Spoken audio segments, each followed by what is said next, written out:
Baik, Assalamualaikum warahmatullahi wabarakatuh. Perkenalkan kami dari kelompok 10 yang akan memaparkan mengenai accounting for derivative and hedging yang diampu oleh Bapak Vicky Fendi, dan ini adalah mata kuliah akuntansi keuangan lanjutan yang kedua, chapter 13. Sebelum itu, perkenalkan anggota kami terlebih dahulu. Yang pertama ada saya sendiri, Rahmadina Kurnia Safitri, NPM 179.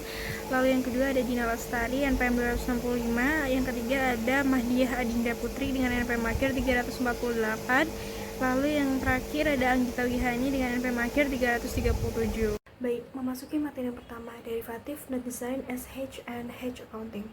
Nah, perusahaan itu bisa menggunakan derivatif untuk spekulasi, investasi, ataupun hedging. Nah, jika derivatif tidak ditetapkan sebagai hedge, maka dicatat menggunakan nilai fair value accounting, yang itu diukur pada nilai awal sejak awal dan setiap periode. Nah, dengan perubahan nilai langsung diakui dalam laba rugi. Namun, jika derivatif itu digunakan untuk tujuan lindung nilai dan memenuhi syarat di hedge accounting, perlakuan akuntansinya itu berbeda.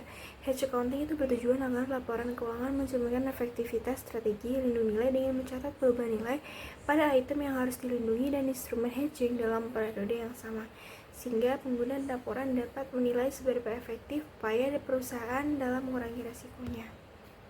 Selanjutnya, hedge effectiveness, atau gimana sih suatu perusahaan itu bisa memakai hedge accounting. Nah, perusahaan itu harus menilai apakah derivatifnya itu efektif untuk mengimbangi keuntungan ataupun kerugian dari item yang dilindungi. Nah, penilaian efektif ini itu dimulai dan terus dievaluasi sepanjang masa berlakunya. Nah, dalam peraturan ASC 1815 itu menunjukkan bahwa pengujian efektivitas itu menggunakan metode statistik ataupun numerik, kecuali ada pengecualian tertentu. Nah, yang dua metode paling umum itu ada critical term analysis dan statistical analysis. Nah, hedge itu tidak menetapkan angka yang pasti untuk korelasi. Nah, tapi hedge itu dianggap efektif apabila offset dari arus kasnya itu di angka 80% hingga 125% maksimalnya. Nah, penilaian efektivitas dilakukan secara terus-menerus. Jika hedge tidak lagi memenuhi kriteria efektivitas, maka derivatif itu harus di mark to mark dan perubahan nilainya harus langsung diakui dalam laba rugi. Nah, jenis dari tip of hedge accounting ada 3 jenis. Yang pertama ada fair value hedge, yakni digunakan saat item yang di hedging adalah aset atau liabilitas yang sudah ada atau komitmen pembelian atau penjualan. Nah, baik hedge ataupun item derivatifnya sama-sama di mark to fair value dan semua keuntungan atau kerugian langsung masuk laba rugi. Nah, yang kedua ada cash flow hedge, yang dimana digunakan saat derivatif itu melindungi variabilitas arus kas di masa depan, baik terkait aset ataupun liabilitas yang diakui maupun transaksi yang diperkirakan sudah terjadi. Nah, yang ketiga ada hedge atas investasi neto di entitas asing, itu akan dibahas di bab 14. Nah, contoh dari fair value hedge itu ada perusahaan Grey yang memproduksi tembaga. Nah, memperkirakan akan menghasilkan menjual 2 juta ton tembaga dalam 1 tahun. Nah, biaya produksinya itu sebesar 4 juta dolar. Nah, karena harga tembaganya itu naik turun ya, Grey itu memastikan ingin pendapatannya stabil. Nah, maka dari itu 1 Oktober Grey tanda tangan kontrak forward dengan Bro untuk menjual tembaga pada harga 2,2 per pon pada tanggal 30 September 2017. Nah, dengan kontrak ini, Grey itu menjual pasar dengan harga berapapun nanti, lalu menerima atau membayar selisih setara dengan harga pasar atau harga kontrak di 2,2.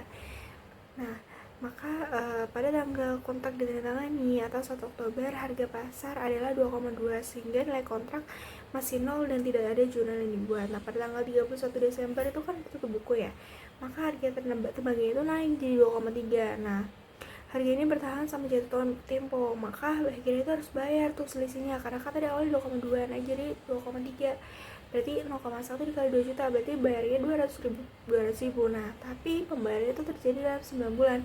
Nah, nilai fair value nya itu 200 ribu dihitung dengan diskon rate 1% per bulan, maka perhitungnya 200 ribu dolar dibagi 1,01 pangkat 9 sebesar 182 ribu.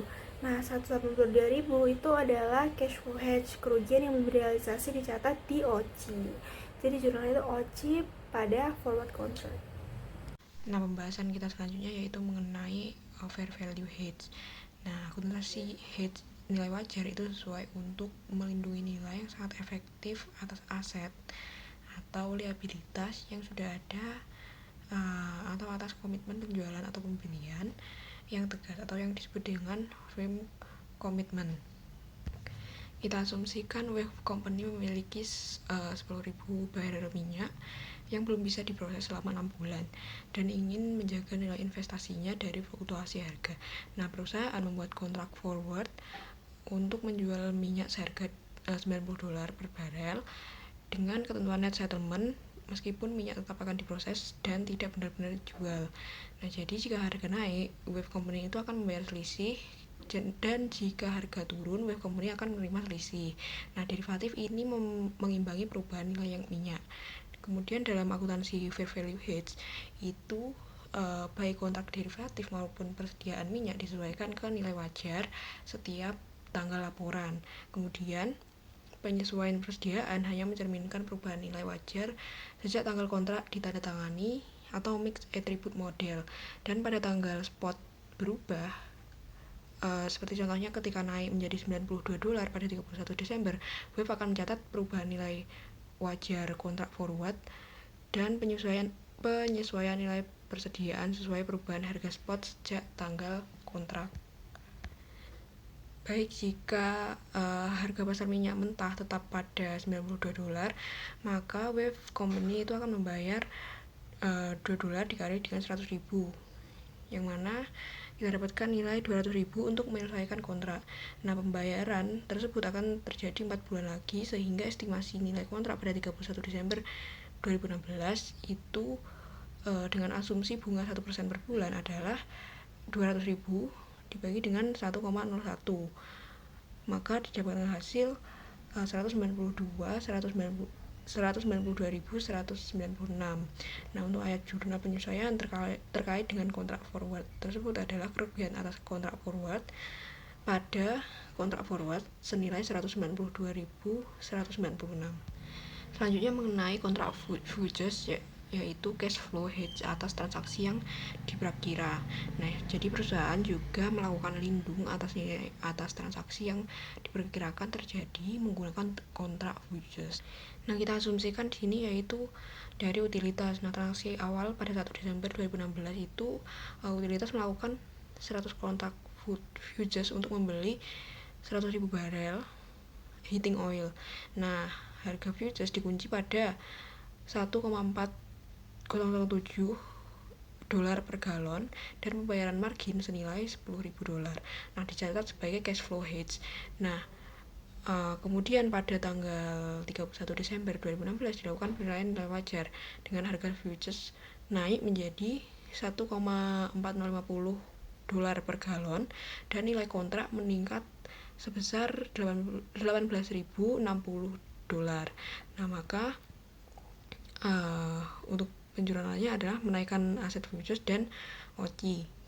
Kemudian untuk penyelesaian kontrak pada 31 Januari 2017, harga spot dan futures itu senilai 1,3995 dolar per galon dan penurunan nilai kontrak sebesar 23.100, yang mana ini rugi bersih hedge senilai 5.040 dolar yang dicatat sebagai DOC, dan futures diselesaikan dan oil dibeli dengan harga 5.877.900 dolar. Nah, penjualan heating oil pada awal Februari itu minyak dijual 2 dolar per galon dan harga pokok penjualan disesuaikan dengan HPP dasar senilai 5.877.900, rugi hedge dari OCIS senilai 5.040 dolar dan total HPP senilai 5.882.940 sesuai dengan harga kontrak futures yaitu 1,407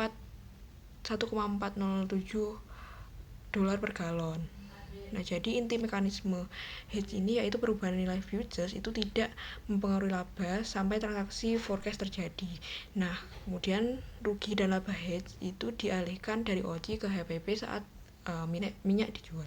Nah, contoh fair value hedge lagi, pada tanggal 31 Maret harganya itu turun tuh jadi 2,15. Nah, jika harga ini bertahan, maka kita itu malah menerima 100.000 pada saat jatuh tempo. Dan nilai kininya tuh 6 bulan, berarti 100.000 dibagi 1,01 pangkat 6, itu pangkatnya itu pangkat bulanannya gitu. Sebesar 94.000. Nah, kontrak berubah itu dari liabilitas jadi aset. Nah, perubahan nilai dari minus 182 ke 94.000 harus diakui, dimana jurnalnya forward contract 94, forward contract 182 pada OCI sebesar 27707 Nah, pada tanggal 30 September 2017 Gray itu jual tuh tembaganya 2 juta pon saat harga pasar 2,3. Nah, pendapatan dari pasar adalah 2 juta dikali 2,3, berarti pendapatan 4,6. Nah, biaya produksi tetapnya itu 4 juta, berarti jurnalnya adalah forward contract pada OCI sebesar 99.913. Nah, pada tanggal 30 Juni 2017 harganya itu turun lagi tuh, udah jadi 2,10. Nah, kalau misal harganya bertahan, Gray itu menerima 200.000 dalam 3 bulan. Yang selanjutnya ada accounting for hedge contract, yang dimana ilustrasinya ada off cash flow and fair value hedge accounting using interest rate swap, yang dimana ada cash flow hedge rate, yang dimana itu pada Jack Company mengambil pinjaman sebesar $200 dengan suku bunga variabel yang ditentukan berdasarkan LIBOR plus 2% untuk menghindari resiko fluktuasi. Pada suku bunga, Jack melakukan interest rate swap dengan Webstone, yaitu membayar bunga tetap 9% dan menerima bunga variabel LIBOR plus 2%. Dengan swap ini, Jack selalu membayar bunga efektif 9% meskipun LIBOR naik atau turun. Nilai wajar juga pada swap pada 31 Desember 2016 dihitung dari pembayaran selisih bunga yang diperkirakan sebesar $1.000 per tahun untuk menghasilkan nilai kini total 1.770 yang diakui sebagai liabilitas. Yang dimana pada 31 Desember 2017 ini perubahan LIBOR membuat Webstone harus membayar Jack sebesar $500 dengan nilai kini sebesar $458 karena swap ini efektif dalam menstabilkan arus kas bunga. Pada cash flow hedge accounting ini sudah dijelaskan kan sesuai menurut soal, yang dimana interestnya kan $1.000, terus kita tuh udah kayak dapat LIBOR kan, terus itu kita bertambah, terus akun cashnya bertambah, adjustmentnya juga bertambah, terus payable-nya $200 juga, terus pada Januari kan 2016 $2, terus interest expense-nya $18.000, owner composite income-nya $1.770, lalu ada interest expense-nya juga $17.000, yang dimana $17.000 ini terdapat dari $200 dikali 0,085 jadi $17, yang dimana interest rate-nya pada Januari tanggal 1 2017 LIBOR plus 2%. Yang selanjutnya ada cash flow hedge of an anticipated resident correct communited, yang dimana itu ada control spot ended, premium annuities and contract forward di spot rate and counter date, yang dimana itu ada amortisasi sebesar $10.000 diskon dengan rate-nya 3,937, pressure-nya 0,03937. Nah, di diskon amortisasinya itu balance-nya itu ada $850.000. Nah, Desember 31 Desember 3.346, terus Januari 31 Januari itu 333. Lalu Maret tanggal 2 itu 321, yang dimana totalnya ada $10.000. Nah, di situ kita lihat balance sheet-nya dikurang hasilnya terakhir adalah $840.000, yang dimana kita jurnal ordinary income pada excess again melalui gain kan 3,346. Nah, lalu kita jurnal lagi. Nah, ada asumsinya spot rate pada Maret ini $1,72 yang dikurangi dulu 1,68 kali $500. jadi $20.000, yang dimana forward contract-nya ada 15.099, ada equipment pada cash $860, yang dimana 1,72 kali $500, lalu cash pada forward contract tuh ada $20.000, yang dimana yang tadi ya yang dikali. Nah, di sini ada diskon amortisasi entry.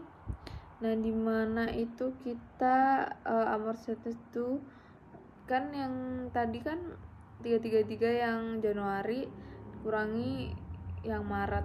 Nah, hasilnya tuh ada 6.006 ditambah 6.654, yang dimana jurnalnya ada owner comparative income pada exchange gain.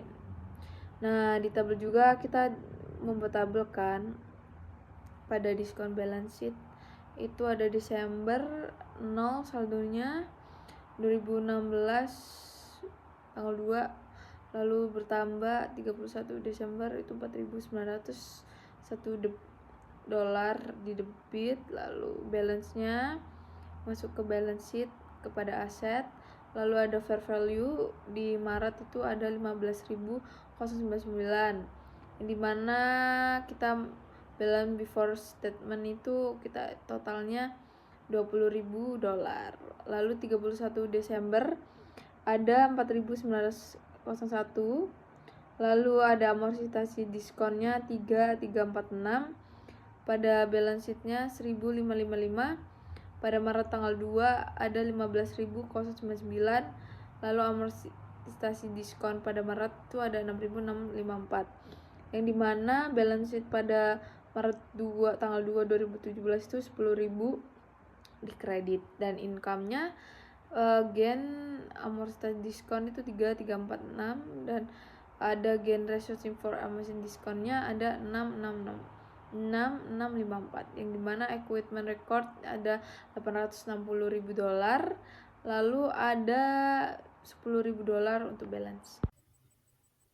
Baik, yang pertama ini ada foreign currency derivatives and hedging activities. Bagian foreign currency dominated receivable and payables. Nah, pertama ini ada ketentuan FASB 30, yaitu yang pertama ASC 830 terkait dengan piutang atau utang mata uang asing itu harus diukur ulang atau remeasured pada spot rate akhir periode. Nah, apabila ada selisih naik turunnya kurs itu pada transaksi currency ini akan masuk ke laba rugi sebagai exchange gain or loss. Nah, kemudian ada ASC 815 ini terkait dengan perusahaan boleh melakukan hedge atau hedging terhadap risiko perubahan kurs menggunakan forward contracts. Hedge ini dapat berupa fair value hedge ataupun cash flow hedge. Kemudian ada forward premium atau discount. Nah, forward rate biasanya itu berbeda dengan spot rate. Selisihnya itu disebut dengan yang pertama ada forward premium, yaitu forward rate lebih besar daripada spot rate. Kemudian ada forward discount, ini forward rate ini lebih kecil daripada spot rate.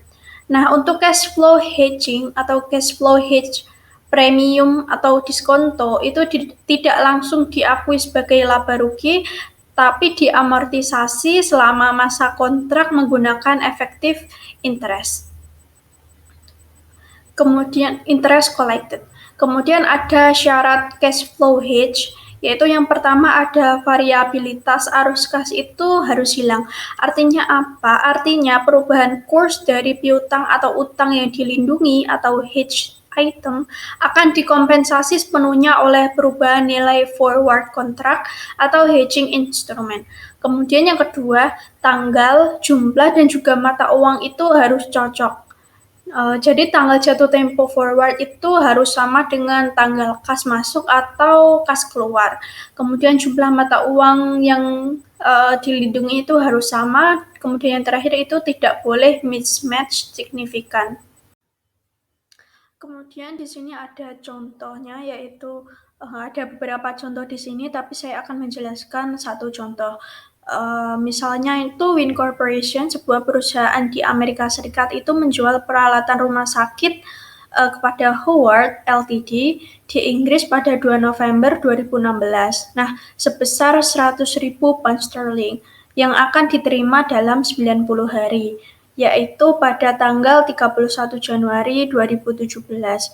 Nah, selain itu, pada tanggal yang sama, Win itu membuat kontrak forward 90 hari dengan Ross Company untuk melindungi posisi piutang bersihnya yang terekspos risiko kurs. Diasumsikan bahwa kontrak forward tersebut itu memungkinkan penyelesaian secara neto atau net settlement. Juga diasumsikan bahwa tingkat bunga incremental yang wajar itu adalah 20%. Nah, kurs tersebut itu untuk pound sterling adalah sebagai berikut. Yang pertama ada spot rate pada tanggal 2 November 2016. Ini ada sebesar 1.650 dolar US.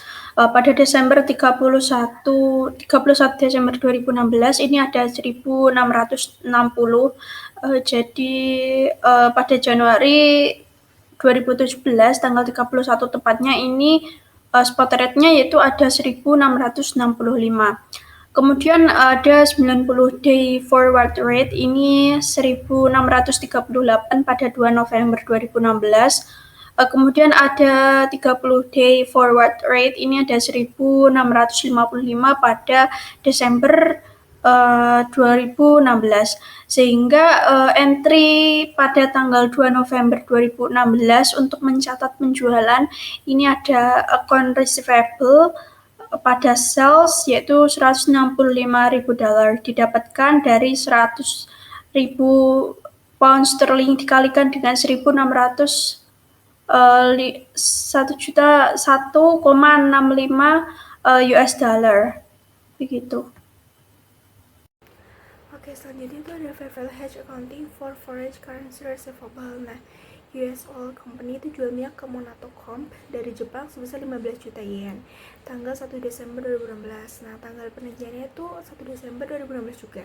Dan jatuh temponya itu 60 hari pada tanggal 30 Januari 2017. Nah, bersama dengan penjualan tersebut, US Oil membuat transaksi forward untuk menyerahkan 15 juta yen kepada pialang falasnya dalam 60 hari. Nah, transaksi ini tuh nggak akan diselesaikan secara net settlement, yang akan diserahkan kepada pialang. Nah, course yen untuk Jepang adalah jadi course spot atau spot rate pada 1 Desember itu 0,075, kalau misal 31 itu 0,074, 30 Januari itu 0,074. Nah, course forward pada tanggal 1 Desember itu 0,74, 31 Desember 0,74, 30 Januari juga sama. Nah, course forward dalam 60 hari itu malah makin turun. Nah, kurs yang dicetak tebal adalah kurs yang relevan untuk tujuan akuntansi. Kontrak forward dicatat pada nilai pasar yang merupakan kurs forward. Nah, jurnalnya berarti pada tanggal 1 Desember akunnya itu yang pertama ada piutang usaha pada penjualan sebesar 112.500, mencatat pendapatan ke Monato 15 juta yen dikali 0,075 pada kurs spot rate yang pada tanggal 1 Desember itu 2016. Nah, lalu yang kedua ada piutang kontrak 112.350 pada utang kontrak. Nah, mencatat kontrak forward untuk menyerahkan 15 juta yen dalam 60 hari. Nah, kurs yang dicetak tebal adalah kurs pada saat aset kontrak forward dibuat. Mengenai fair value hedge atau komitmen valuta asing. Nah, jadi komitmen valuta asing itu adalah kontrak masa depan dalam mata uang asing yang akan menghasilkan transaksi di kemudian hari. Nah, risiko ini bisa muncul karena nilai tukar dapat berubah hingga tanggal transaksi. Kemudian komitmen ini tidak memenuhi syarat untuk dicatat sebagai aset atau liabilitas sehingga perubahan nilainya tidak otomatis tercatat. Dan untuk menghindari risiko, perusahaan dapat melakukan hedging biasanya dengan forward contract. Nah, karena transaksi yang dilindungi itu belum dicatat, jadi harus dibuat cara untuk mengakui perubahan nilai komitmen agar dapat di offset dengan perubahan nilai derivatif. Nah, kemudian dalam fair value hedge, gain atau loss itu dihitung dari forward rate bukan spot rate. Dan akuntansi hedge itu dimulai saat forward contract ditetapkan sebagai hedge atas komitmen tersebut. Nah, di sini untuk contoh kasus terdapat American Tours itu berkomitmen membeli bourbon senilai 600.000 CAD atau dengan spot 0,70. Nah, itu membuat forward kontrak 180 hari pada rate 0,725. Nah, pada 31 Desember 2016, forward rate turun menjadi 0,71 dan timbul kerugian pada forward dan gain pada komitmen, yaitu atau saling offset.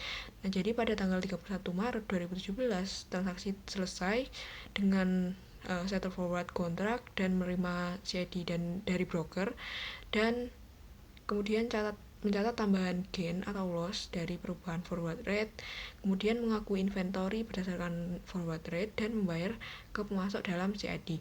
Kemudian perubahan nilai forward dan perubahan nilai komitmen itu selalu dicatat bersamaan sehingga efeknya saling mengimbangi. Dan untuk komitmen penjualan itu prosedurnya sama, namun penyesuaian masuk ke akun penjualan, bukan ke inventory.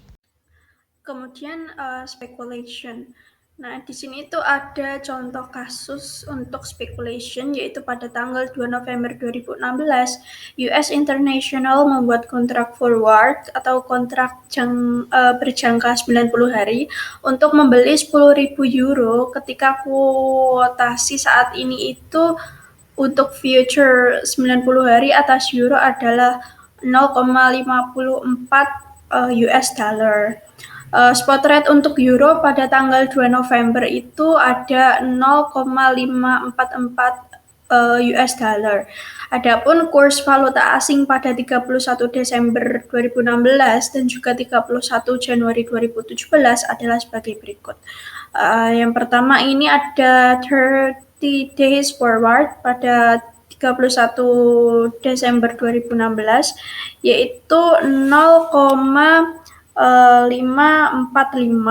kemudian pada 31 Januari 2017 ini ada 0,540. Kemudian ada spot rate pada 31 Desember 2016 ini ada 0,550 US dollar. Kemudian pada 31 Januari 2017 spot rate-nya ini ada 0,553 US dollar. Nah, adapun journal entry untuk US International account of the speculation ini ada yang pertama to record kontrak untuk 10.000 euro dikali dengan 0,5400 charge, yaitu ada kontrak receivable pada kontrak payable ini ada 5.400. Kemudian pada tanggal 31 Desember 2016 ini to adjust receivable from exchange dan juga exchange gain ini ada 10.000 euro dikali dengan 0,5450 US dollar. Yaitu ada kontrak receivable pada exchange gain ini ada 50. Kemudian pada 31 Januari 2017 ini to record receipt of 10.000 ini. Adapun jurnalnya ini ada cash pada exchange gain ini ada 5.530. Exchange gain-nya ada 80 dan kontrak receivable-nya ada 5450. Kemudian ada pada tanggal sama yaitu 31 Januari 2017 ini to receive payment of the liability to the exchange ini ada kontrak payable pada cash yaitu 5.400. Kemudian ada footnote disclosure requirement, yaitu persyaratan itu mengungkapkan derivatif meminta perusahaan menjelaskan bagaimana derivatif digunakan dalam strategi manajemen risiko, jenis risiko yang dilindungi, serta bagaimana sih efektivitas lindung nilai dinilai pada awal dan selama periode berjalan. Untuk fair value hedge, perusahaan itu harus melaporkan laba rugi yang masuk ke laba rugi termasuk bagian yang tidak efektif. Untuk cash flow hedge, perusahaan itu mengungkapkan laba atau rugi efektifan bagian derivatif yang dikecualikan dari penilaian efektivitas serta kapan dan bagaimana saldo OCI atau other comprehensive income itu direklasifikasi ke laba rugi. Nah, perusahaan juga harus menjelaskan jangka waktu lindung nilai atau hedge yang diantisipasi dan potensi reklasifikasi jika transaksi tersebut itu tidak terjadi. Kemudian ada International Accounting Standard. Nah, standar internasional untuk akuntansi derivatif dan juga lindung nilai atau hedge ini diatur oleh IAS 32 dan juga IAS 39 yang sejalan dengan ASC Topik 815. Nah, IAS 32 ini mengatur klasifikasi instrumen keuangan sebagai liabilitas atau ekuitas serta persyaratan pengungkapan nilai yang wajar. Nah, IAS 39 ini sendiri membahas definisi derivatif, aturan hedge accounting, dan persyaratan efektivitas hedge yang hampir sama dengan GAAP, termasuk kisaran 80-125%. Nah, perbedaan utamanya ini terletak bahwa GAAP ini mewajibkan komitmen pembelian atau penjualan dicatat sebagai fair value hedge, sedangkan IFRS ini membolehkan pencatatan sebagai fair value hedge atau cash flow hedge. Secara umum, IFRS dan juga GAAP terus makin selaras dalam memperlakukan derivatif.